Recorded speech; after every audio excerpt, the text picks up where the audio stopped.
대체적인 우리나라 부모님들의 자녀관과 삶의 목표는 대동소이하다. 초중고 시절부터 부모가 열심히 자녀 사교육시키며 대학교 학비도 부모가 다 대준다. 심지어 취업도 부모가 여기저기 알아봐서 시켜주고 결혼도 부모가 나서서 중매해준다. 결혼 때 집도 사주고 차도 사주고 온갖 살림살이도 살아가는 데 부족함이 없이 준비해준다.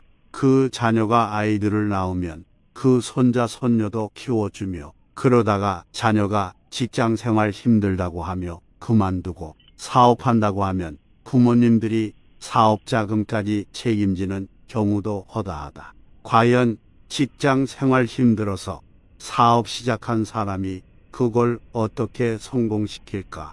당연히 말아먹을 수밖에 없을 것이다.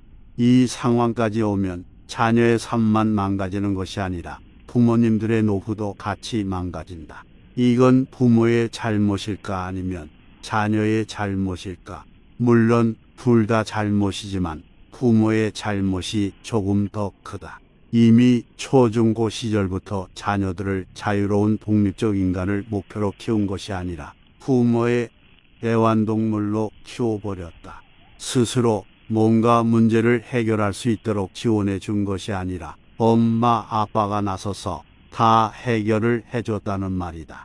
보통의 복지 선진국들에서는 고등학교 졸업하면 자녀들과 부모들은 심하게 말하면 남남이며 독립해서 사는 것을 원칙으로 한다. 고등학교 졸업하면 직업학교를 가던 대학을 가던 일단 부모님으로부터 독립하는 것을 당연한 것으로 여긴다. 이렇게 억지로라도 빨리 자녀들을 독립시켜야 자녀들도 살고 부모도 사는 것이다. 자녀들 뒷바라지가 길어지면 길어질수록 부모들의 노후도 망가지기 때문이다. 다른 동물에게 독립은 차라리 쉬운 일처럼 보인다. 새들을 보면 어미 새는 헌신적으로 모기를 물어와 새끼를 기른다. 그러나 때가 되면 언제 그랬냐는 듯이 냉정하게 끼니를 굶긴다. 배고픔을 못 이기는 그 순간 새끼들은 끝없는 절벽 아래로 몸을 던져 새로 태어난다. 자유롭게 나는 새들의 아름다움과 역동적인 신비로움은 이렇게 어미새의 냉정함 속에서 완성되는 것이다. 자녀에게 새처럼 자유롭게 살며 꿈을 이루라고 말하고 싶은가? 이때 주어야 할 것은 충분한 돈이 아니라 오히려 결핍이라 할 수 있다. 자녀의 천부적인 재능과 삶의 원동력은 저주 덩어리 같은 부모의 재산에 묻혀 질식할 가능성이 크다는 사실을 사람들은 모르고 사는 것이다. 부모가 자식에게 주어야 할 제1의 자산은 삶의 만능감이다. 만능감은 언제 어디서든 살아갈 수 있는 능력이자 그것에서 오는 자신감이다. 만능감은 곧 삶의 길을 터득한 자의 기쁨이자 안도감이며 희망을 이룬 이가 가장 먼저 회복해야 할 고지이다. 따라서 자녀 양육의 지향점은 만능감이어야 하며 교육과 사회가 아이들에게 최우선으로 먼저 부여해야 할 것도 바로 이것이다. 독립하는 자녀가 여전히 불안하고 못 믿었고 걱정될 수는 있다. 그러나 그 마음은 부모 마음에만 그렇다. 집을 떠나는 다 큰 자녀들에게 사사건건 간섭하고 분수를 두면서 자녀의 인생을 쥐고 흔들려 해서는 안 된다. 어차피 떠날 자녀들에게 그것은 또 다른 정신적 부담과 마음의 상처가 될 뿐이다. 둥지를 떠나는 자녀에게 부모가 해줘야 할 최고의 선물은 바로 축하와 격려와 믿음이다. 신의 삶을 스스로 개척하려는 자녀에게 용기와 희망을 북돋아 주는 일이다. 독일 가정에서는 아이가 태어나면 약 열흘 정도만 부모 곁에 두고 그 뒤로는 아기 방에서 따로 잠을 재운다고 한다. 그들은 부부 관계를 희생하면서까지 양육을 우선순위에 두지 않기 때문이다. 반면 대한민국의 가정의 경우 아이가 태어나면 대부분의 부모님들이 아이에게 헌신하고 모든 시간을 아이에게 쏟아붓는다. 또한 아기 방은 물론 거실 안방까지 아이의 물건들로 가득 채우며 또한 부모와 같이 잠을 자기도 한다. 이처럼 나라 간의 문화적 차이로 인해서 우리나라의 아이들은 부모와 떨어지는데 많은 시간이 소요되는 것이다. 만약 부모에게서 독립과 자율성을 얻지 못한 사람들은 독립기를 암울하게 보내게 되고 결혼 생활도 실패할 가능성이 아주 높다. 성인이 된 자녀는 부모에게서 성인으로 인정받고 싶어 한다. 그러나 부모가 자녀의 성장을 무시하고 신뢰하지 않으면 어쩔 수 없이 마찰이 생길 수밖에 없을 것이다. 자녀를 떠나보내고 싶지 않은 심리에 부모 마음도 이해가 가지만 자녀의 독립성을 존중해주고 인정하는 것도 매우 중요하며 부모의 생각이 바뀌게 되면 자식의 미래를 바꿀 수 있으니 스스로 개척하는 미래를 아낌없이 축하해 주어야 한다. 성인이 된 자녀가 부모를 떠나 정신적, 특히 경제적 독립을 하는 것도 중요하지만 부모가 자녀에게서 독립하는 것 또한 중요한 문제가 아닐 수 없다. 부모 또한 정신적, 경제적 독립을 해야 하며 자식들이 잘 돌봐주지 않는다고 섭섭해하는 단계를 벗어나 차분히 노년의 독자적인 삶을 준비해 나가야 한다. 조금씩 정을 떼가는 훈련을 한다고 할까? 세대 간의 정리 또한 미리 준비해야 할 것이 많다는 것도 알게 될 것이다. 부동산 세금 증여, 상속 건강보험 또는 노령연금 수급기준, 국민연금, 주택연금 등 인생은 60세부터라는 말이 있다. 이는 기대 수명이 늘어나면서 과거 노인으로 구분되던 60세 이상이 최근에는 활력 넘치는 삶을 살아가면서 생겨난 말이다. 특히 이쯤 되면 보통 은퇴를 준비하거나 맞이하는 시기로 인생 제2의 무대를 꾸미기 위한 저마다의 준비에 들어간다. 떠나보내는 자녀들의 인생을 축하해주며 필요 이상의 과보호와 지나친 경제적인 도움을 내려놓자. 홀로 서기는 넘어져 봐야 올바른 걸음걸이를 배워나가는 것이라고 믿어보자. 행복한 노인 인구의 증가가 아닌 버거운 삶을 이어가는 노인의 인구가 증가한다는 것은 세대 갈등, 양극화 등 또 다른 리스크가 될 수 있기 때문이다. 60대 제2의 노년의 삶을 건강하고 알찬 미래를 설계하며 100세 인생을 이루어보자. 오늘 영상을 보신 모든 분들의 하루하루가 건강하고 행복하시길 바라겠습니다. 직장이나 사회로부터 은퇴한 뒤에 인생의 노후를 잘 보내는 방법이 3가지가 있다고 법륜 스님은 말한다.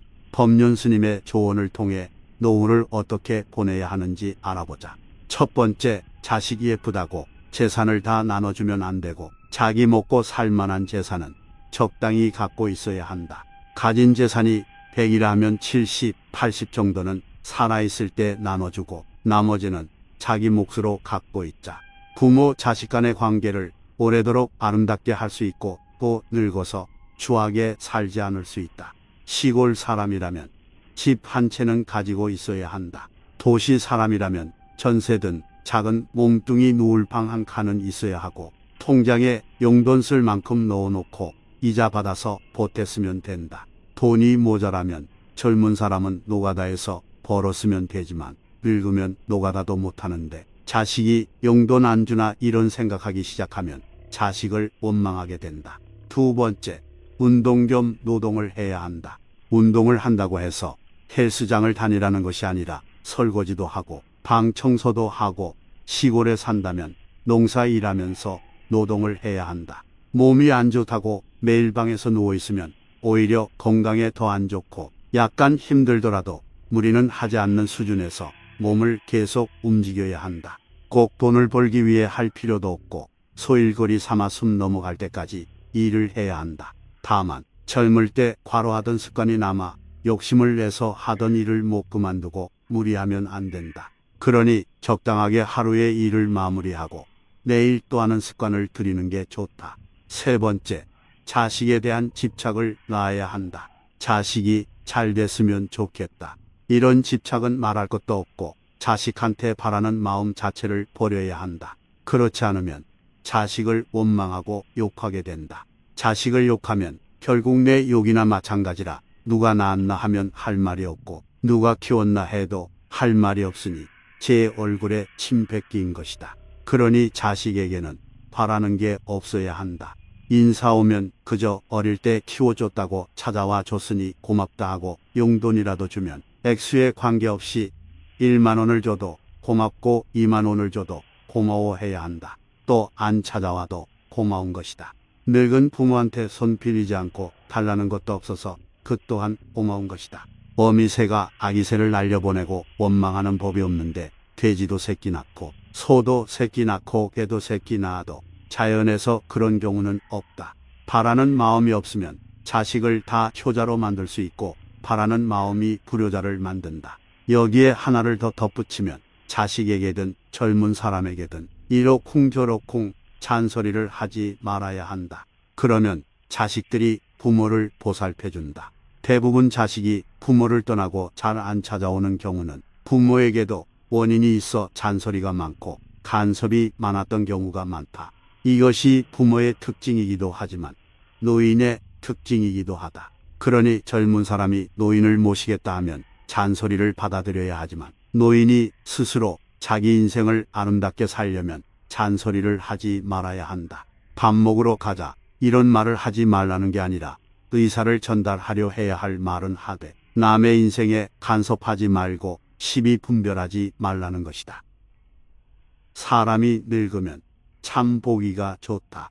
나이가 좀 들어야 삶의 맛이 있다. 봄에 피는 새싹과 꽃도 예쁘지만 가을에는 은행 나뭇잎이 노랗게 물들고 단풍 나뭇잎도 빨갛게 물드는 것처럼 잘 물들어 놓으면 꽃보다 더 예쁘고 아름다운 것이 단풍이다. 그러나 늙어서 초라해지느냐 원숙해지느냐는 몸뚱이가 아니라 마음이 결정한다. 입에서 나오는 한마디가 인생의 많은 경험에서 우러나오기 때문에 젊은 애들이 조잘되며 영양가 없이 하는 말보다 들을 만하고 20, 30대에는 별로 설득력이 없었으나 이제는 영감이 다 돼서 얘기하니 구수하게 들린다. 나뭇잎이 떨어졌는데도 주워가는 것은 단풍밖에 없다. 꽃이 아무리 예쁘다 해도 꽃다리 진 거는 아무도 안 주워가고 파란 이파리 떨어진 것도 주워가지 않는데 오직 잘 물든 단풍잎만 주워가니 이것이 시사하는 바가 있다. 우리들도 잘 물들면 자식한테 버림받을 일 없고 자식이 없더라도 이웃이나 사회에 외면 받을 일 없다. 그러니 아름답게 늙기 위해서는 수행을 하고 마음 공부를 해서 인생의 마무리를 아름답게 해야 한다. 올해 89살 삶의 고통과 슬픔뿐이라 허무한 한 사람이 있다. 얼마 남지도 않은 인생을 어떻게 살아야 할지 고민이 많다. 나이가 89인데 이때까지 안 죽고 살았으면 성공일까 실패일까? 내일 당장 죽어도 여한이 없다면 그것이 최고로 잘 산 인생이다. 그러나 여한이 없다고 해서 굳이 내일 죽을 필요는 없고 하루라도 더 살겠다고 산소호흡기 붙여놓고 살 필요도 없고 사는 데까지 살다가 인연에 따라서 가면 된다. 다만 세간에서 사람들은 편안하게 자다가 죽었으면 좋겠다 하는데 이것 또한 좋은 것은 아니다. 부모든 형제든 교통사고라도 나서 갑자기 죽으면 보내줄 시간도 없었다며 슬퍼 우는 것처럼 짧게는 3달, 길어도 3년은 골골대다 죽어야 남은 가족들이 정 뗄 시간을 줄 수 있다. 내가 아파서 자식들이 병치레 해주느라 고생이다. 이런 생각이 들어도 정 떼는 시간이라 하면 오히려 자식들한테 좋은 거라 부담 가질 필요도 없고 미안해할 필요도 없다. 그러니 건강하면 건강한 대로 좋고 아파도 아픈 대로 좋다. 이렇게 생각하고 살면 아무 괴로움이 없다. 법륜 스님도 어릴 적에 단명한다는 소리를 듣고 절에 팔려가 중이 됐는데 그때까지 열심히 살았으나 그 나이가 지났어도 안 죽고 잘 살아있고 그런데 일부러 죽을 필요도 없고 남은 인생이 덤이라고 생각하니 무얼해도 즐겁고 내일 죽어도 아쉽지 않다고 한다. 그러니 덤으로 산다고 생각하며 즐겁게 살자. 오늘 영상을 보신 모든 분들 행복한 하루가 되시길 진심으로 바라겠습니다. 가족이 주는 상처를 참으며 살면 어떤 일이 생길까? 옛날에 멀리 있는 가족보다 가까이 사는 이웃이 더 낫다는 말이 있다. 자식들 다 키워놨더니 잘난 자식이 못난 자식을 무시하거나 잘 나가는 친척이 이것저것 훈수 두면서 거들먹거린다거나 그렇게 하면 가족 간의 감정이 쌓여 언젠가는 폭발하게 된다. 특히 가족끼리는 서로의 사정과 속내를 속속들이 잘 알고 있기 때문에 틀어지게 되면 왼수 같은 사이가 되는 사람들이 많다. 우리는 살다 보면 의외로 가장 가까움으로 더 챙겨주고 마음을 써줘야 할 대상임에도 의외로 마음에 상처를 주는 경우가 많다. 그건 상대에 대한 기대 심리가 있기 때문이다. 평소 친밀하다고 믿고 있던 사람이 자기에게 부정적인 말을 하는 것을 듣는다면 더 큰 상처를 받게 된다. 가족이라면 더 그렇지 않겠는가? 그저 가깝다는 이유만으로 거침없는 언행, 그런 것으로 상처를 주는 것이다. 예를 들면 그만 좀 먹어라, 살 좀 빼라, 옆집 애들은 돈도 잘 벌어서 부모 해외여행도 보내준다더라 등등 다른 사람과 비교하는 것은 말하는 의도를 떠나서 마음에 큰 상처를 주곤 한다. 윗사람이라는 이유로 내가 알긴 뭘 알아, 가만히 있어 등등 일방적으로 아랫사람을 무시하는 행동은 씻을 수 없는 감정을 쌓이게 한다. 멀리 사는 형제는 이웃 사촌보다 못한다라는 말처럼 어릴 때는 한 이불 속에서 지내던 형제들도 서로 결혼하여 독립해서 살면 남남처럼 된다. 그리고 어쩌다 명절 때 만나면 서로 말 한마디 잘못하면 마음에 상처만 받는 그것이 우리 주변에서 많이 볼 수 있다. 상처 주는 말은 자기 욕심이 많을 때 그런 말이 나온다. 가족 간의 상처는 주지도 받지도 말아야 한다. 그런데 상처를 주지 않는 것은 내가 마음을 통제할 수 있지만 상대방이 나에게 상처 주는 말은 내가 막을 수는 없다. 이렇게 상대방이 상처 주는 말이나 행동을 해도 내가 받지 않으면 된다. 우리는 살아가는 동안 곳곳에서 마주치게 될 어떤 위기에서도 상처받지 않고 당당히 이겨내는 강한 멘탈을 만들어야 한다. 이런 멘탈을 만드는 방법은 자기 연민에 빠져 시간을 낭비하지 말고 다른 사람들에게 휘둘리지 말고 내가 통제할 수 없는 일에 매달리지도 말고 모두를 만족시키려고 애쓰지 말고 세상이 불공평하다고 생각하지 말아야 한다. 우리가 나이 들면 서운한 마음이 더 생기는 것 같다. 가족 간의 갈등이 생기고 상처를 받는 것은 무엇인가? 기대가 크기 때문일 것이다. 나이 들면 젊은 때보다 이렇게 서운한 감정이 생기는 것은 우리가 육체 근육도 약해지지만 마음 근육도 약해지기 때문이라고 한다. 나이 들면 다리 근육도 키워야 하지만 마음 근육도 키워야 한다. 몸의 힘이 몸의 근육에서 나오듯이 마음의 힘은 마음의 근육에서 나온다. 세상에는 좋은 것도 없고 나쁜 것도 없다. 다만 생각이 그렇게 만들 뿐이다. 당신에게 무슨 일이 일어났는지 그건 이미 벌어진 일이다. 그 일에 어떻게 대처할 것인가, 그것이 중요하다. 옛말에 모든 일이 마음먹기에 달려있다는 말이 있다. 가족이나 친구들이 나에게 어떤 말을 하든 내가 그것을 받아들이는 마음과 태도를 긍정적으로 가지면 상처가 될 수 없다. 그리고 가족 간에 서로 기대나 의지하려는 마음을 내려놓아야 한다. 특히 자식들에게 의지하거나 기대하지 말아야 한다. 자식들을 키우는데 행복을 느낀 것으로 족하게 살고 자식도 저마다 잘 살면 되지라고 생각하면 상처받을 일도 없고 마음도 편하게 살 수 있다. 그리고 상대가 상처 주는 말이나 행동을 할 때 반응하지 말고 조용히 지켜보자. 잠깐의 멈춤이 마음의 균형감이 생기기 때문이다. 반응하지 말고 상황을 객관화함으로써 내 행동을 통제할 힘이 생긴다. 똑같이 부당한 일을 당해도 어떤 사람은 깊은 상처를 받고 어떤 사람은 툭툭 털고 일어난다.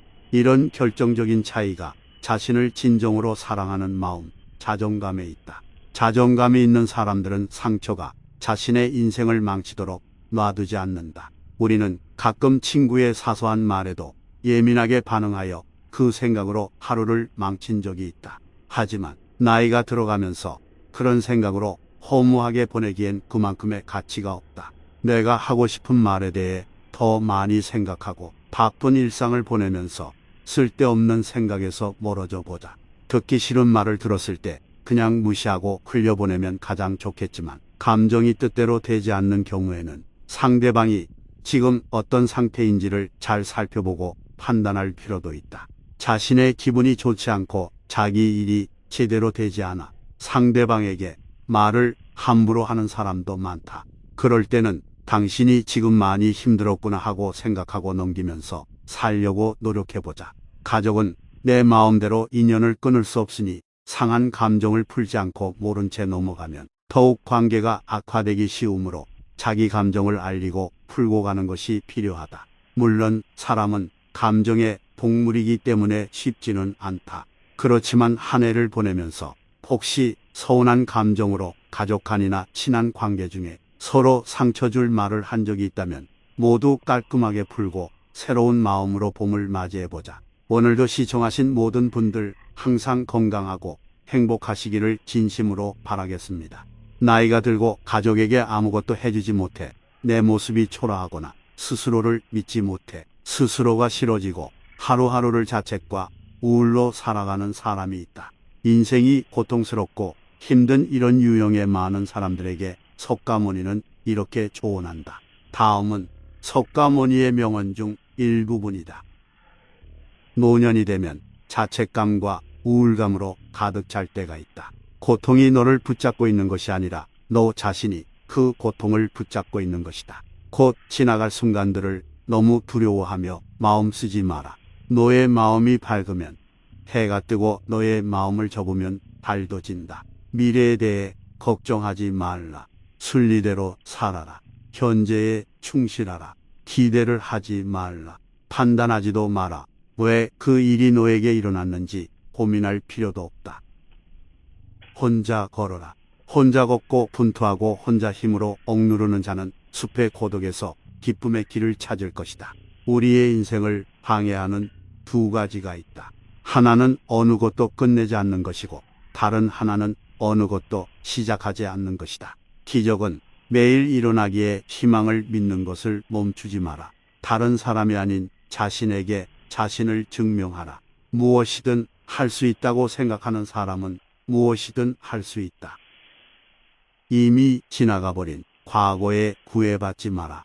단지 교훈이었을 뿐이며 그것이 너의 남은 삶을 고통스럽게 만드는 것이 아니다. 다른 사람과 나를 비교하지 말라. 태양과 달을 비교할 수 없듯이 사람들은 모두 각자의 시간에 빛난다. 이 세상 모든 사람들과 마찬가지로 나 또한 사랑과 애정을 받을 가치가 있는 존재이다. 다른 것을 찾지 마라. 다 지나갈 것이다. 행복할 때 이 기쁨은 영원하지 않고 고통을 겪을 때도 이 고통이 지속되지 않는다는 것을 잊지 말라. 세상 모든 것들은 영원하지 않다. 과거는 과거일 뿐 지나간 일은 지난 일로 두어라. 세상 모든 일은 저마다 적절한 시기가 있다. 다른 사람과 비교하면서 자신을 괴롭히면 인생의 즐거움을 모르게 된다. 타인과의 경쟁심으로 인해 인생의 소소한 기쁨을 잃어버리고 행복하지 않은 삶을 살게 된다. 진정한 부자는 많이 가진 사람이 아니라 많이 베푸는 사람인 것이다. 모든 행동이 마치 마지막인 것처럼 충실하게 하라. 오늘 해야 할 일을 열심히 해라. 매일 아침 우리는 다시 태어난다. 오늘 우리가 하는 일이 가장 중요하다. 근면한 사람에게는 매일매일이 행운의 날이다. 타인이 널 좋아하도록 너 자신을 바꾸지 말라. 오로지 솔직한 너 자신이 된다면 올바른 사람은 진짜 너의 모습을 사랑하게 될 것이다. 남이 내 뜻대로 순종해 주기를 바라지 말라. 내려놓아라. 남이 내 뜻대로 순종해주면 마음이 스스로 교만해진다. 그래서 성인이 말씀하시되 내 뜻에 맞지 않는 사람들로 무리를 이루라 하셨느니라. 우리 삶에서의 모든 상황은 그저 찰나이다. 그렇기에 상황이 좋다면 그저 온전히 즐기면 그뿐이다. 상황이 좋지 않다고 하더라도 이게 영원하진 않을 것이고 점차 나아진다는 것을 기억하라. 과거의 허물을 생각해서 지우지 못하면 마음의 짐이 되어 고통을 준다. 폭풍을 진정시키려 하지 말고 나 자신을 진정시키면 폭풍은 지나가게 되어 있다. 마음속에 화를 품고 있는 것은 마치 자신이 독약을 마시고 상대가 죽기를 바라는 것과 같다. 약한 사람은 복수심이 사로잡히고 강한 사람은 용서할 줄 알고 현명한 사람은 상관하지 않는다. 불행의 가장 큰 원인은 생각이 너무 많아서이다. 행복으로 가는 길은 존재하지 않는다. 행복 자체가 길이다. 행복이라는 것은 자신이 가진 것에 감사할 줄 모르는 사람이 결코 느낄 수 없는 감정이다. 건강한 삶을 영위할 것인지 질병에 시달릴지는 오로지 자기 자신에게 달려있는 것이다. 작은 것에 만족할 수 있는 사람이 가장 많은 것을 가진 사람인 것이다. 벙어리처럼 침묵하고 임금처럼 말하며 눈처럼 냉정하고 불처럼 뜨거워라. 너희는 저마다 자신을 등불로 삼고 자기를 의지하라. 또한 진실을 등불로 삼고 진리를 의지하라. 이 밖에 다른 것에 의지해서는 안 되느니라. 모든 것은 덧없나니 게으르지 말고 부지런히 정진하라.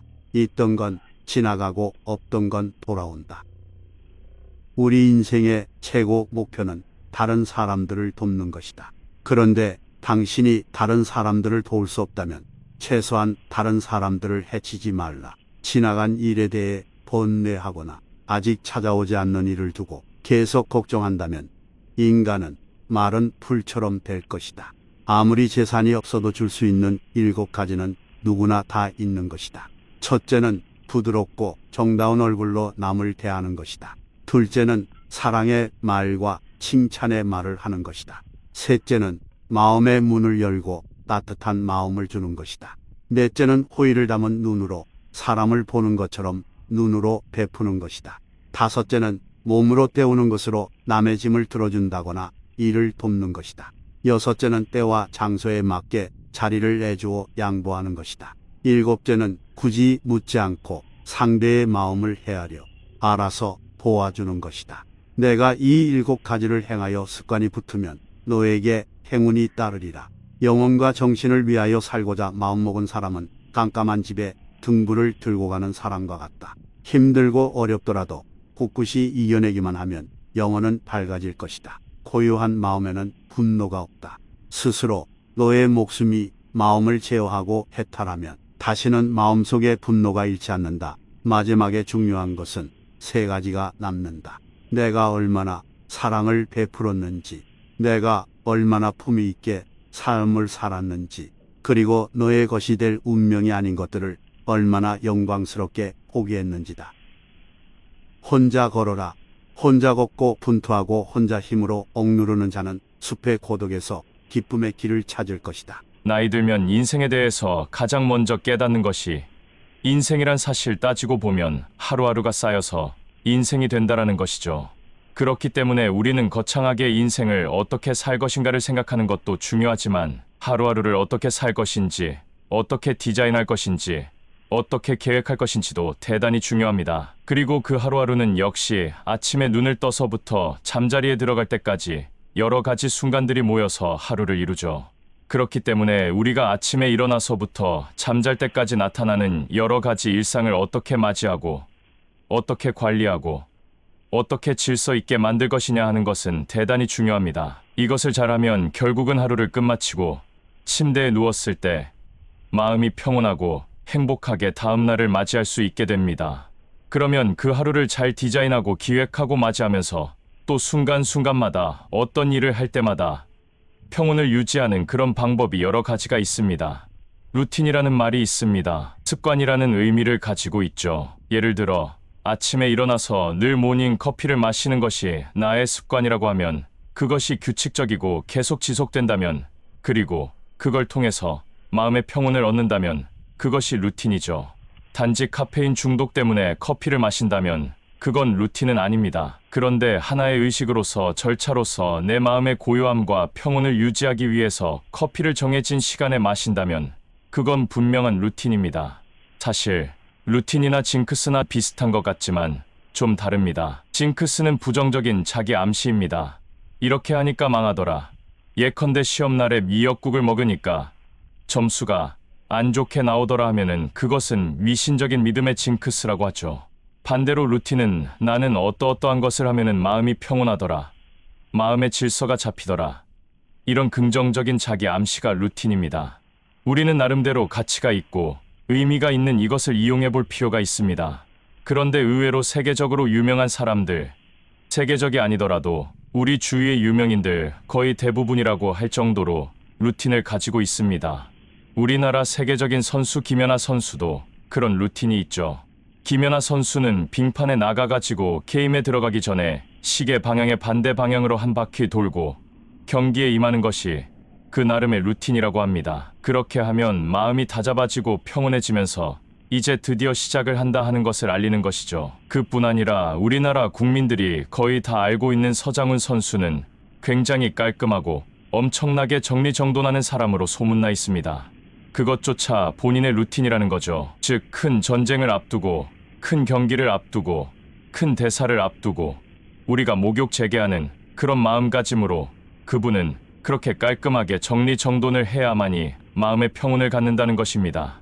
그래서 이 루틴을 우리가 잘 활용하면 오늘날과 같은 이 험난한 시대를 살아가는데 아주 요긴할 수 있습니다. 요즘 하루는 너무나도 불안합니다. 여기저기 뉴스에는 온갖 극악무도한 사건들로 가득 채워져 있죠. 이렇게 늘 불안하고 짜증나고 분노하고 정말 마음이 흔들리는 이때 나름대로의 마음의 평온을 갖는 것은 매우 중요합니다. 그것뿐만 아니라 일반 직장인들도 허겁지겁 그냥 엘리베이터를 탈 때부터 그냥 1분 1초를 다툽니다. 어쩌다가 엘리베이터 한번 놓치면은 지각하는 경우도 많죠. 지하철을 타고 버스를 타고 그리고 직장에 도착해서 허겁지겁 일을 하다 보면 하루를 망칩니다. 그렇기 때문에 아침에 일어나서부터 마음의 질서를 잡는 나름의 루틴을 가지고 평온한 가운데 질서 있게 순서 있게 하루를 생활하는 것은 매우 중요합니다. 그렇다면 루틴은 어떻게 짤 수 있을까에 대해서 나눠보고자 합니다. 우선 루틴은 시간을 기반으로 짤 수 있습니다. 시간을 기반으로 일어나면 무엇을 하고 몇 시에는 이것을 하고 몇 시에는 반드시 잠을 잔다라는 식의 루틴입니다. 그렇게 마음의 평온을 갖는 겁니다. 그래서 시간으로서 이 루틴을 삼을 수도 있습니다. 두 번째는 순서로 루틴을 잡을 수 있습니다. 예컨대 나는 아침에 일어나서 반드시 모닝 커피를 마시고 그 다음에 무엇을 해야 된다 이러면 이것이 순서에 의한 루틴입니다. 꼭 아침뿐만이 아니라 예를 들어 점심 식사를 한 이후에 5분 정도 반드시 명상을 해야만이 오후에 마음의 평온을 찾는다 하면 그것도 순서에 따른 루틴입니다. 그 다음에 세 번째는 정리정돈으로 루틴을 삼을 수 있습니다. 서장훈 선수와 비슷하게 정리정돈함으로써 루틴을 삼는 사람도 의외로 많습니다. 중국 시대의 공자도 돗자리를 깔고 앉을 때에 그 돗자리가 조금 더 이렇게 삐딱하게 되면은 앉지 않았다고 합니다. 반드시 바르게 깔린 돗자리에만 앉았다는 얘기죠. 이것이 삐뚤어지면은 스스로의 마음에 혼란이 오기 때문이라고 합니다. 그래서 이렇게 정리정돈을 가지고 루틴을 삼는 경우도 있습니다. 그리고 네 번째는 도구를 이용한 루틴입니다. 예를 들어서 커피, 차는 반드시 무엇을 사용해야 하고 남의 것을 사용하면 그것이 기분이 찜찜해서가 아니라 왠지 오늘 마음의 질서가 흐트러지는 것 같다 하는 사람은 그 도구가 루틴이죠. 예컨대 볼펜 같은 것도 마찬가지입니다. 나는 어떤 볼펜만을 꼭 사용한다. 어떤 것으로 글을 쓴다 하면 그것이 루틴입니다. 그렇게 도구로 루틴을 삼는 사람도 있습니다. 그 다음에 냄새, 소리를 가지고 루틴을 가지는 사람도 있습니다. 예컨대 향불을 켜놓고 나서 그 향불이 은은하게 코에 들어와야만이 마음의 평온을 잡는다 하면은 그 사람은 그 냄새가 루틴입니다. 어떤 음악을 들어야만이 내 마음의 평온을 잡는다 하는 사람은 그것이 루틴이기도 하죠. 나는 반드시 어떤 중요한 일을 할 때 또는 점심 식사 이후에는 이 음악을 듣는다. 그러면 그 사람의 루틴이 될 수 있습니다.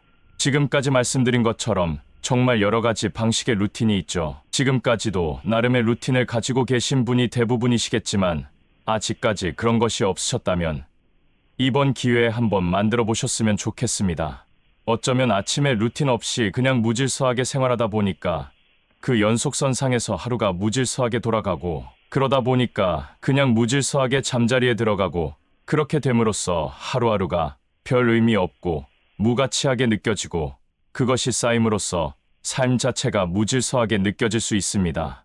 따라서 아침부터 밤까지 하루를 어떻게 계획하고 잘 만들 것인지 루틴을 활용해서 여러분의 하루를 같이 있고 보람 있게 만드셨으면 좋겠습니다. 우리들보다 세상에서 먼저 태어나 앞선 경험들을 한 인생 선배들은 나이 들어 은퇴 생활을 하면서 인생에서 가장 많이 후회스러운 것을 마음에 담고 있는 것이 대부분 비슷하다고 합니다. 우리가 이걸 알아내서 가장 크게 후회할 수도 있는 일을 미리미리 해치울 수만 있다면 인생 선배들의 나이에 이르렀을 때는 최소한 후회로 가슴 치는 일은 없을 것입니다. 10대, 20대, 30대를 거쳐오면서 그렇게 갖게 된 후회들도 이미 넘쳐나도록 많듯이 여기에 더해서 인생 후반전마저 똑같은 실수를 반복하고 후회하고 산다면 이건 절대 안 되겠죠. 나중에 세월 지나 땅 치고 후회한들 소용없습니다. 심리학에서 쓰이는 기초 용어로 통정이라는 말이 있습니다. 남녀가 정을 통한다는 뜻을 지닌 통정과 같은 한문으로 쓰지만 심리학에서는 인생 황혼기에 접어들어 지나간 생을 재음미하는 것을 말합니다. 특히 이런 것을 자아통정이라고 부릅니다. 나이 들면 이런 자아통정을 자주 하면서 시간을 보내게 된다고 합니다. 눈앞에 살아온 세월이 주마등처럼 스치듯 선명하고 생생하게 영화처럼 쫙 스쳐간다고 하죠. 지난 일들이 그렇게 자기의 생애를 돌아보면서 과연 가치 있게 살았는지 반추하고 자신에게 질문도 던지죠.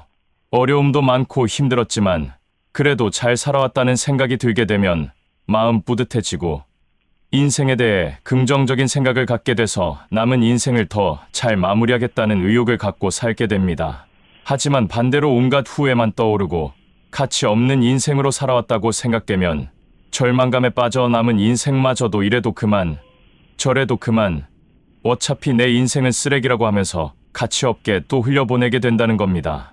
그래서 후회 없이 잘 사는 것은 지금 현재를 위해서도 중요한 일이지만 앞으로 인생을 정리하는 시기에도 큰 영향을 미치고 중요한 의미를 갖게 되는 일입니다. 그래서 한순간 한순간 허투루 보내지 말고 알차게 살아야 하는 이유가 여기에 있습니다. 미국 코넬대에서 인간 생태학을 연구하는 칼 필레머 교수는 은퇴 생활을 하는 65세 이상의 1,500명과 인터뷰를 통해 조언과 지혜를 수집했습니다. 그리고 당신의 삶을 되돌아봤을 때 가장 후회하는 것이 무엇인지에 대해서 질문을 던졌습니다. 인터뷰에 응했던 황혼기를 보내고 계신 분들이 어떻게 답했을까요? 가장 많은 답변으로 나온 것은 바로 쓸데없이 걱정하는 것으로 시간을 낭비하는 것이었습니다. 아직 일어나지도 않았고 일어나지 않을 개연성이 상당히 높음에도 하게 되는 쓸데없는 걱정과 또 일어난다고 해도 우리가 어떻게 해볼 도리가 없는 능력 밖의 일이거나 불가항력적인 일에 대한 지나친 걱정으로 인생에서 제일 소중한 자원인 시간을 허투루 보낸 것을 사람들이 가장 많이 그리고 가장 크게 후회하는 것으로 꼽았습니다. 여러분들도 잘 아시겠지만 걱정의 대부분은 실제 일어나지도 존재하지도 않는 상황에 대한 것들입니다. 걱정을 사서 하는 사람들은 상당한 스트레스를 받으며 생활합니다. 그래서 두통을 달고 살죠. 시도 때도 없이 떠오르는 자신과 가족에게 벌어질 부정적인 생각과 그 끔찍한 상황 때문에 불안증을 겪으며 한시도 편할 날이 없습니다. 그렇게 걱정에 걱정을 하며 사는 분들이 있습니다. 하지만 신기하게 그런 사람들도 1년 전, 2년 전 어떤 걱정을 그렇게 했는지 잘 기억이 나지 않습니다. 같은 걱정인 것 같기도 하고 또 아닌 것 같기도 하죠. 사실은 쓸데없는 것들이기 때문에 기억이 나지 않는 겁니다. 걱정의 특징은 한 가지 걱정을 갖게 되면 또 다른 걱정을 키우고 점점 나쁜 상황을 떠올리며 불안으로 떨게 한다는 것이고 또 하나는 대부분의 걱정이 실제로 벌어지지 않고 그냥 시간과 함께 사라져 버린다는 겁니다. 그러는 동안 우리는 가장 소중한 시간만을 까먹게 되는 것이죠. 이래도 걱정이 멈추지 않는다면 심리 전문가가 추천하는 방법을 해보면 좋습니다. 인생 살면서 장기적인 목표를 갖는 것이 중요하지만 우선 걱정이 앞을 가려 스트레스를 너무 받으면서 살고 계시다면 오늘 하루만 생각하고 집중하고 사는 습관을 가져보는 것입니다. 내일 일은 생각도 하지 말고 걱정도 말고 오늘 내가 해야 할 일에만 집중하는 겁니다. 잡념이 끼어들 틈을 주지 말고 현재에 온 정신을 가두는 겁니다.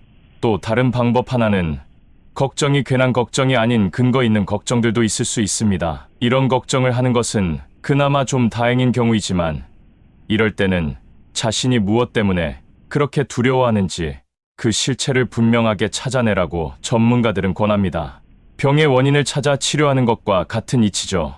그렇게 걱정의 실체와 합당한 이유를 알게 되었다면 이제부터 걱정만 하지 말고 계획을 세워서 하루하루 행동으로 실천해 나가면 말 그대로 걱정이 성장과 발전을 이끄는 원동력의 역할을 하게 되는 겁니다. 예를 들어 지금 다니는 직장이 불안하고 어느 날 갑자기 명예퇴직이라도 덜컥 시킬까봐 그게 걱정이시라면 그냥 걱정만 하지 말고 이번 기회에 아주 퇴직 걱정 없는 직업을 찾아보는 겁니다. 이렇게 하신다면 걱정이 신바람으로 바뀌게 될 겁니다. 쓸데없는 걱정과 염려 그리고 불안으로 제일 소중한 시간을 낭비하는 것만큼 나중에 땅을 치고 후회할 일은 없다고 인생 선배들이 말씀하십니다. 영상을 보신 모든 분들이 지금 이 시간부터는 괜한 걱정 싹 날려버리고 소중한 시간을 지금을 위해서 잘 사용하시길 바라겠습니다. 가족 구성원이 혼자인 1인 가구가 전체 가구 수의 3분의 1을 차지하고 있고 1인 가구 수는 점점 더 늘어날 것이라는 전망이 있습니다. 편의점도 그렇고 마트에서도 혼자 사는 분들을 위한 많은 제품들을 볼 수 있죠. 혼자 사는 분들은 편의점을 자주 이용하게 되니까 편세권이라는 말까지 생겨났습니다.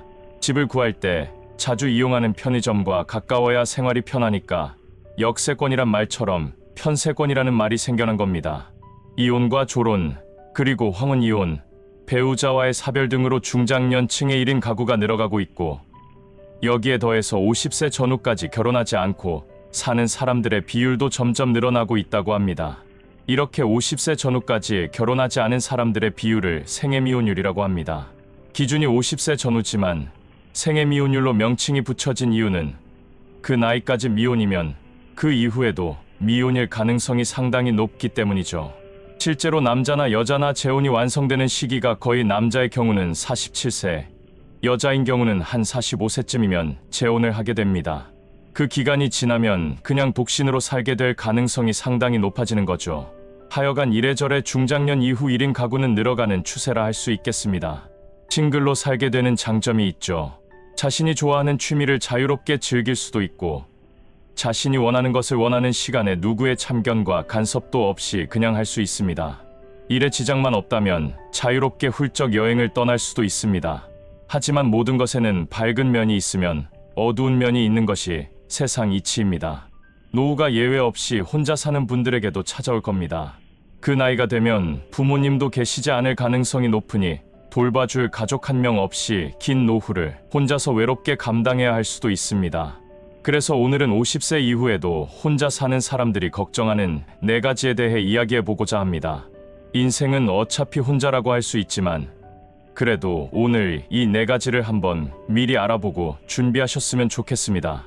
작년 6월경에 한 결혼정보회사가 이혼과 조론 그리고 배우자와의 사별 등으로 50세 이후 혼자 사는 분들이 가장 걱정하는 것이 무엇인지에 대한 설문조사를 했습니다. 남자 575명, 여자 425명, 이렇게 합쳐서 1,000명을 대상으로 실시한 조사입니다. 50세 이후 싱글들이 걱정하는 4가지. 첫 번째, 경제적 도움이 부족하다. 설문 응답자 중 10%가 경제적인 문제를 꼽았습니다. 싱글이 노후가 되면서 스스로 생활비를 충당하는 것이 걱정입니다. 자식이 있는 싱글이라면 좀 상황이 나을까 싶었지만 자식이 생활비 보태주는 것은 사실 기대도 하면 안 됩니다. 자기들 살기도 힘든 세상인데 그것까지 바라지도 않습니다. 노후를 맞이한 싱글들에게 연금이 효자 노릇을 할 겁니다. 수명이 길어진 노후를 대비하고 쪼들리지 않는 노년을 보내기 위해서는 여러 가지 연금으로 촘촘하게 현금 흐름을 준비해야 한다고 전문가들은 말합니다. 국민연금은 말할 것도 없고 직장에서 받는 퇴직연금, 그리고 스스로 가입하는 개인연금까지 모든 종류의 연금을 미리미리 가입하는 것이 좋습니다. 최소한 3개 정도는 준비해야 합니다. 이 중에서 가장 주의해서 관리해야 하는 것이 퇴직연금이라고 합니다. 국민연금은 직장을 다니고 있다면 자동으로 가입 기간 누적되고 개인연금은 본인이 알아서 가입해야 하지만 한번 가입하고 자동이체를 걸어놓으면 자동으로 통장에서 돈이 빠져나가 꼬박꼬박 적립됩니다. 하지만 문제는 퇴직연금이죠. 이직을 할 경우 이전 직장에서 퇴직연금을 수령하게 되는데 이걸 그냥 꽁돈처럼 생각하고 써버리는 경우가 많습니다. 마치 갯돈 탄 것처럼 말이죠. 이걸 그냥 써버리게 되면 연금 성격을 완전히 잃어버리기 때문에 노후에 지금 쓸 돈이 부족해집니다. 그래서 쓰지 말고 노후를 생각해서 IRP라고 짧게 부르는 개인형 퇴직연금에 가입해서 그 계좌에 넣어둬야 합니다. 금융에 대한 공부를 미리미리 하셔야 합니다. 50세 이후 싱글들이 걱정하는 4가지. 두 번째, 돌봐줄 사람이 없다. 내가 아플 때 괜찮은지 들여다보고 챙겨줄 사람이 없다는 불안감입니다. 그렇다고 갑자기 없던 자식을 만들 수 없는 노릇이고, 또 자식들이 있다 해도 멀리 떨어져 살고 있을 텐데 도움받기가 현실적으로 쉽지 않습니다. 이럴 때를 대비해서 친구를 사귀어 놓아야 합니다. 바로 인프라 친구를 말이죠. 말 지어내기 좋아하는 일본인들이 사회 기반 시설을 얘기하는 인프라와 친구를 합쳐서 만든 말입니다. 우리도 인프라라는 말을 줄여서 많이 씁니다. 이럴 때는 대개 도로, 철도, 지하철, 항만, 공항과 같은 경제활동의 기반을 형성하는 기초적인 시설과 시스템을 이루는 말로 쓰이죠. 이런 인프라의 뜻과 친구를 결합해서 만들면 우리 일상생활에 필요한 도움을 서로 주고받을 수 있는 친구, 서로 버팀목이 되어줄 수 있는 친구를 뜻한다 하겠습니다. 이웃사촌이란 말이 있듯이 나이 들어서는 멀리 사는 친구보다 한 동네에서 살고 있어 매일매일 얼굴 볼 수 있는 친구를 사귀라고 합니다. 이렇게 매일 아침 서로의 안부를 확인할 수 있고, 또 필요할 때 도움을 주고받으며 의지할 수 있는 친구가 바로 인프라 친구입니다. 평소부터 한 동네에 사는 인프라 친구를 만들어 놓아야 합니다. 서로 든든한 버팀목이 되어줄 겁니다. 세 번째는 간호해줄 사람이 없다는 것입니다. 자식이 있다고 24시간 곁에 붙어서 간병인 노릇해주지 않습니다. 우리에겐 전문 간병인이 있으니까 걱정하지 마시고 비용을 감당할 준비만 하면 됩니다. 사실 싱글들이 노후 준비를 할 때 가장 먼저 신경 써야 하는 것이 바로 아플 때를 대비하는 것입니다. 아플 때 혼자면 굉장히 서럽습니다. 사실 싱글이 아니더라도 아플 때를 대비해야 하긴 합니다. 그래도 부부인 경우엔 한 명이 아프더라도 배우자의 소득으로 생활이 가능하지만, 싱글은 사고를 당하거나 질병에 걸려 드러눕기라도 되는 날이면 의료비는 물론이고 소득까지 끊기기 때문에 이중고에 시달릴 수 있습니다.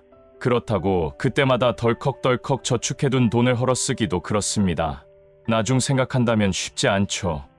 혹시라도 생명보험 가입하신 분들 있다면 생명보험을 의료보험으로 돌려놔야 합니다. 싱글에게 필요한 의료보험은 실제 발생한 의료비를 지원해주는 실손의료보험이 있을 수 있을 테고, 또 목돈을 지원해주는 정액보상보험도 있을 수 있습니다. 예를 들어 암보험이나 종신보험을 가입하는 것이 좋다고 합니다. 종신보험에는 특정 질병에만 적용되는 CI보험이 있고, 일반적인 질병에 대한 보장까지 추가된 GI보험이 있으니까 하나하나 잘 알아보시기 바랍니다. 보험은 반드시 필요한 것이기 때문에 꼼꼼하게 살펴서 자신에게 딱 좋은 보험에 가입하시기 바랍니다.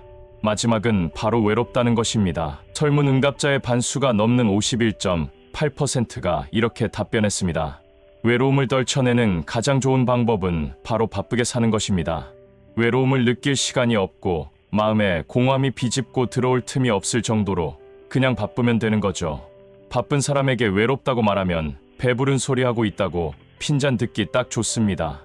바쁘게 살기 위한 아주 좋은 2가지는 바로 일과 취미입니다. 일이 있으면 앞서 말씀드린 생활비에 대한 걱정도 없어지죠. 일석이조라고 볼 수 있습니다.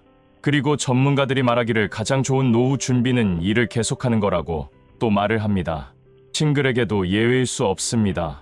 자신이 몰입하고 즐길 수 있는, 그래서 행복감을 주는 취미를 1-2개 정도는 갖고 있어야 합니다. 그래야 자신이 발전하고 있다는 성취감도 얻고 취미를 통해 만나는 사람들과의 관계를 유지하면서 고립감 없이 지낼 수 있습니다. 최고 중에 최고는 취미를 직업으로 승화시켜 은퇴 없는 인생을 사는 거라고 볼 수 있습니다. 싱글의 시대가 도래하고 있습니다. 시간 차이만 있을 뿐 누구나 언제고 싱글로 살아갈 날이 오겠죠. 지금부터 차근차근 암울한 싱글이 아니라 평안하고 안락한 싱글로 살아갈 수 있도록 준비가 필요하겠습니다. 오늘도 영상 보신 모든 분들의 하루하루가 행복하시길 진심으로 바라겠습니다. 나이 들수록 나이를 잊어야 합니다. 대부분의 사람들이 나이 드는 것에 대해 두려움을 가지고 있습니다. 그러나 실제로 고령의 노인들에게 현재의 생활이 어떤지를 여쭤보면 의외로 현재의 삶이 불행한 것만은 아니라고 대답하시는 분들이 많죠. 나이가 들수록 행복해지는 사람들의 행복 이유는 다양합니다. 젊었을 때보다 많은 것을 잃게 되는 고령자가 실제로는 행복감이 저하기는커녕 오히려 행복감이 커지는 현상은 세계 각국의 심리학적 조사에서도 나타나 있어서 고령의 역설이라고 부르기도 합니다. 객관적으로 보면 나이가 들수록 줄어들어야 할 행복감이 고령자 본인에게 있어서는 오히려 증가하고 있다는 모순된 현상을 말하고 있는 것입니다. 오늘은 고령기의 행복감이 오히려 향상되는 이유 10가지를 나눠보고자 합니다.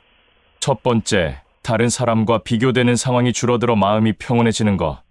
은퇴를 하거나 그동안 참여했던 커뮤니티에서 손을 뗄 나이가 되면 다소 외로움을 느낄 수는 있겠지만 한편으론 많은 사람과의 관계에서 해방되어 마음이 편해질 수가 있습니다. 다른 사람과 나의 능력 차이나 처지를 비교해서 스트레스를 느낄 필요 없이 자신의 가치관에 따라 내 페이스대로 지낼 수 있는 일상은 마음의 평온한 행복감을 가져다 준다고 할 수 있겠습니다. 두 번째, 자신에게 맞는 새로운 공동체. 은퇴에 의해서 사회적인 소속을 일부 잃었다고 해도 시간적, 정신적 여유가 생겼기 때문에 같은 관심과 취미를 가진 사람들과 새로운 인간관계를 만들어 가는 것도 즐거움의 하나가 될 것입니다. 또 지금까지의 경험을 살려 다른 형태로 사회에 공헌을 하고 싶어하는 고령자에게는 보다 자신에게 맞는 새로운 공동체와 보람도 느낄 수 있을 것입니다. 세 번째, 지금의 자신에게 맞는 최적의 목표 계획.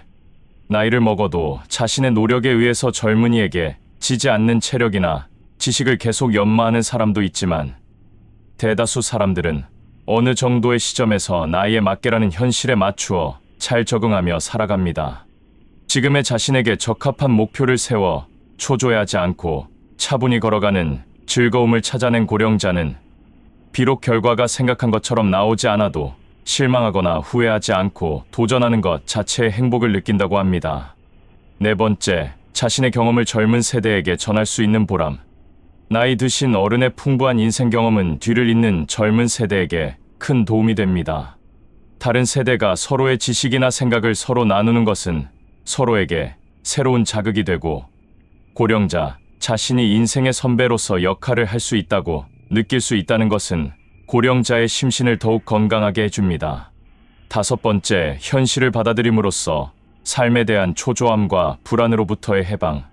나이에 잘 어울리기에 지금의 생활을 즐기고 있는 노인은 사람은 살다 보면 누구라도 늙는다라고 하는 현실을 담담하게 받아들여 인생을 따라다니는 초조함이나 불안으로부터도 해방되어 있다고 말할 수 있을 것입니다. 여섯 번째, 타인과의 관계에서 발견할 수 있는 새로운 가치. 인생의 마지막 때를 의식하면 많은 사람들이 삶과 죽음에 대한 생각이 바뀐다고 얘기합니다. 지금까지는 그저 당연하게 지내온 일상이나 계절의 변화에 마음이 움직이거나 가족, 친구와의 사랑이나 우정의 새삼 감사의 마음을 가지며 거기에서 행복함을 찾습니다. 또 자기 중심적인 사고방식에서 벗어나 남은 인생을 사회나 타인을 위해서 사는 것에 기쁨을 느끼는 고령자가 많은 것도 이러한 타인과의 관계에서 젊을 때는 느끼지 못한 큰 가치를 느끼고 있기 때문일지도 모릅니다. 일곱 번째, 나이 먹는 것에 대한 긍정적인 즐거움. 나이를 한 살 먹을 때마다 젊음이 손상되는 것에 큰 불안을 느끼며 조금씩 우울해져 버리는 사람이 많습니다. 그렇지만 노화를 자연스러운 것으로 받아들이며 자신의 연령에 맞춘 생활을 긍정적으로 즐기고 있는 사람도 많이 있습니다. 젊은 시절에는 할 수 없었던 사물을 바라보는 방식이나 가치관이 서서히 변해감으로 자신다움을 발견해 오히려 젊게 빛나 보이는 사람들입니다. 여덟 번째, 경험으로 생긴 명확한 판단 기준 확립. 회사 일이나 개인적인 사생활에서도 젊었을 때는 경험 부족으로 실수하거나 망설이는 경우가 많았지만 그러나 노인은 그런 상황들을 이미 고민하며 경험해서 자신의 산 지식이 되었고 그러한 지식과 경험이 좀 더 확실한 판단과 결정을 하게 합니다. 그만큼 헛수고를 하지 않아도 되기 때문에 시간을 의미 있게 쓸 수 있고 정신적인 스트레스도 줄일 수 있습니다. 아홉 번째, 줄어드는 욕심.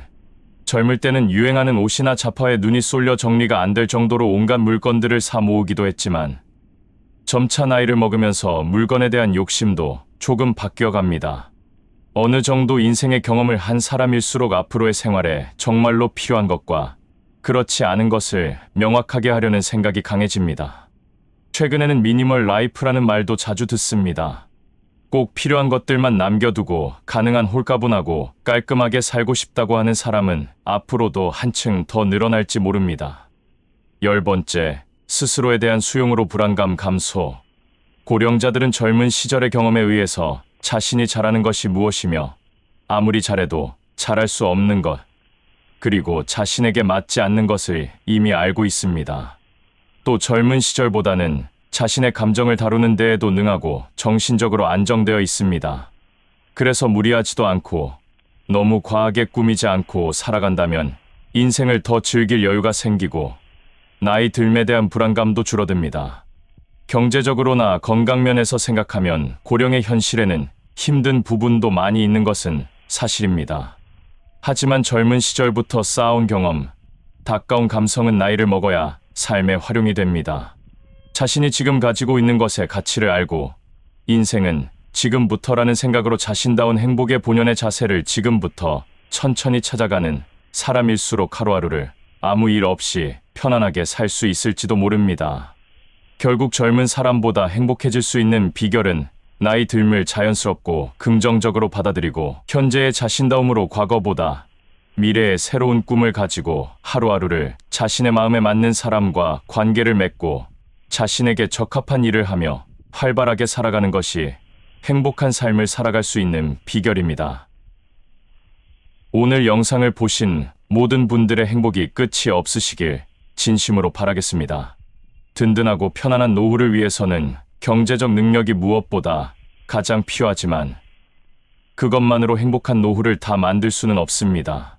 나이 들수록 왠지 모르게 자꾸 위축되고 외롭고 허무감을 느끼게 되는데 이를 잘 다스리지 못하면 돈을 쌓아놓고도 불행해집니다. 오늘은 불행한 노후를 피하기 위한 4가지 능력에 대해서 나눠보고자 합니다. 이 4가지 능력만 있다면 쓸쓸하고 힘든 노후 생활은 날려버릴 수 있죠. 첫 번째, 욕심 부리지 않는 능력. 헛된 욕망이 커지면 커질수록 행복은 멀어집니다. 특히나 나이 들어서 부리는 노욕은 사람을 추하게 만드는 지름길입니다. 욕심은 늘 경계하지 않으면 언제라도 나타나 우리 자신까지 깜빡 속게 만듭니다. 우리 주변 늦은 나이에 욕심을 부리다 금융사기에 휘말려 평생 모은 재산 털려 패가망신한 사람들을 볼 수 있습니다. 안전하게 관리해야 할 노후 자금을 갖고서 욕망에 눈이 멀어 대박을 노리다가 쪽박을 찬 신세가 된 거죠. 사기꾼들의 말에 의하면 사기치기는 그리 어렵지 않다고 합니다. 이번에 큰 돈 벌어 자식에게도 나눠주고 평생 편하게 살아보라는 욕망을 살살 부추기면 의심을 걷어내고 돈은 알아서 가져온다고 합니다. 피해자들은 사기꾼에게 당했다고 억울함을 호소하지만 좀 냉정하게 얘기하자면 사기를 당한 것이 아니라 자기 욕망에 자기가 속아 넘어간 겁니다. 요즘도 50, 60대를 타깃으로 하는 다단계를 비롯해서 온갖 신종 사기단들이 기승을 부린다고 하죠. 이 말을 뒤집어 보면 우리 세대가 욕망에 너무도 약하다는 것을 증명하는 것이 아닐까 싶습니다. 행복한 노후를 만들고 지키기 위해서는 내 욕심을 자제할 수 있어야 하고 또 그 욕심에 속지 않을 능력이 필요합니다. 두 번째, 혼자 노는 능력. 혼자 있는 시간이 무료하고 지루하다고 느끼는 사람들이 있습니다. 그렇다면 혼자서도 재밌게 놀 수 있는 능력이 부족한 거죠. 늘 곁에 사람이 있어야 되는 분들이 있습니다. 그래서 누구라도 불러주면 고맙고 사람 가리지 않고 여기저기 쫓아다닙니다. 이렇게 해서라도 행복감을 느끼면 다행이지만 문제는 그렇지가 않다는 거죠. 다른 사람에게 의존해야 시간을 보낼 수 있으니 싫으나 좋으나 어떤 사람과도 그냥 참고 지내게 됩니다. 게다가 주도권은 하나도 없고 늘 따라다니기 마련이죠. 그래도 혼자 덩그러니 있는 것보다 낫다라는 생각으로 사람들을 붙잡습니다. 인생 다 살았다는 말을 입버릇처럼 하지만 요즘 기대 수명을 따져보면 아직 대부분 3, 40년을 더 살 수 있는 나이입니다. 이 기간은 오늘 태어난 아기가 부모가 되고도 남는 시간입니다. 그 긴 시간 동안 아이는 태어나서 많은 걸 배우고 어른이 되어가죠. 시간을 보내는 것과 관련해서 선배 은퇴자들이 가장 후회하는 것 중에 하나가 평생 즐길 취미를 하나 만들지도 못했다는 겁니다. 그래서 혼자 있으면 무료해지고 지루하고 아침에 눈 뜨는 것이 고통이라 하죠. 행복한 노후를 만들기 위해서는 혼자서도 시간 가는 줄 모르게 아주 재밌게 놀 수 있는 그 능력이 필요합니다. 그래야 오히려 다른 사람들과 놀 때도 더 잘 놀 수가 있습니다. 세 번째, 결핍감을 이겨내는 능력. 노년이 되어 인생이 초라해졌다고 많이들 이야기합니다. 사람을 만나도 한눈에 자신을 드러낼 수 있는 명함도 없고 양복깃에 달았던 그 자랑스러운 회사 배지도 없습니다. 체력은 떨어지고 몸은 꾸부정해졌으며 돈벌이는 시원치 않고 또 입고 다니는 옷도 한창 때와 비교하면 초라하기 짝이 없죠. 자식들이라고 해봐야 품 안에 있을 때나 자식이지 어쩌다 한번 연락하거나 명절 때나 얼굴을 드미는 게 전부입니다. 모든 게 한창 때와 비교하면 너무도 부족한 게 천지입니다. 사랑도 부족하고 관심도 부족하고 자긍심도 부족하고 버는 돈도 부족합니다. 그래서 그 결핍감에 자꾸 스스로가 쪼그라들고 괜히 혼자서 궁색하게 느껴져 밖에 나가기도 싫어서 집에만 틀어박혀 TV만 하루 종일 보며 지내게 됩니다. 이 모든 결핍감과 외로움을 이겨내고 충만하게 살아가기 위해서는 지루할 틈 없이 보낼 수 있는 고동력을 최고치로 끌어올려 놓아야 합니다. 그 고동력을 늘리는 시작은 운동을 해서 몸에 근육을 붙이는 겁니다. 그렇게 되면 마음에는 고동력, 몸에는 근육이 함께 만들어지기 시작합니다. 인생이 초라해졌다고 느껴지고 걱정과 불안으로 가득 찼다면 운동에서 몸부터 다듬어야 합니다. 그것이 고동력을 높이는 첫 번째 발걸음이기 때문이죠. 네 번째, 밥을 잘 챙겨 먹는 능력. 혼밥은 혼자 사는 사람들을 나타내는 대표적인 상징입니다. 또 반대로 아주 독립적인 사람을 나타낼 때도 쓰이죠. 1인 가구가 늘어나 전체 가구 수의 30% 이상을 차지하고 있고 이런 추세는 계속될 거라는 전망이 없더라도 배우자가 한날 한시에 떠나지 않는 한 언젠가는 혼자 살아가야 합니다. 부부가 함께하는 것도 좋지만 혼자만의 시간이 필요하듯 혼자 밥 잘 차려 먹고 혼자 여행 갈 수 있고 혼자 극장 가서 영화도 보고 가끔은 혼자 가볍게 한잔 할 수 있는 능력을 갖추면 더할 나위가 없습니다. 그러니 배우자를 곁에만 붙잡아 두려는 것은 혼자 살아가기 위한 준비를 하지 못하도록 막는 거나 다름없습니다. 특히 남자는 나이 들수록 요리를 배워야 합니다. 집 밖에만 나가면 사 먹을 곳이 천지에 널렸고 편의점에는 도시락도 있고 사다가 물만 붓고 끓이면 되는 제품도 넘쳐나지만 반제품이든 완제품이든 사서 먹는 음식들은 소금과 설탕이 많이 들어갈 수밖에 없으니 계속 이것들로 끼니를 때우는 것은 건강을 해칠 수도 있습니다. 이런 이유뿐만 아니라 요리해서 먹는 재미도 쏠쏠합니다. 나이를 먹어가면서 잘 살아가려면 꼭 갖추어야 할 능력이 이 네 가지뿐은 아니지만 이것들만 잘 갖추고 살아도 우리들의 노후 사전에 불행은 없습니다. 영상을 보신 모든 분들의 노후에는 불행은 사라지고 행복만 남기를 진심으로 바라겠습니다.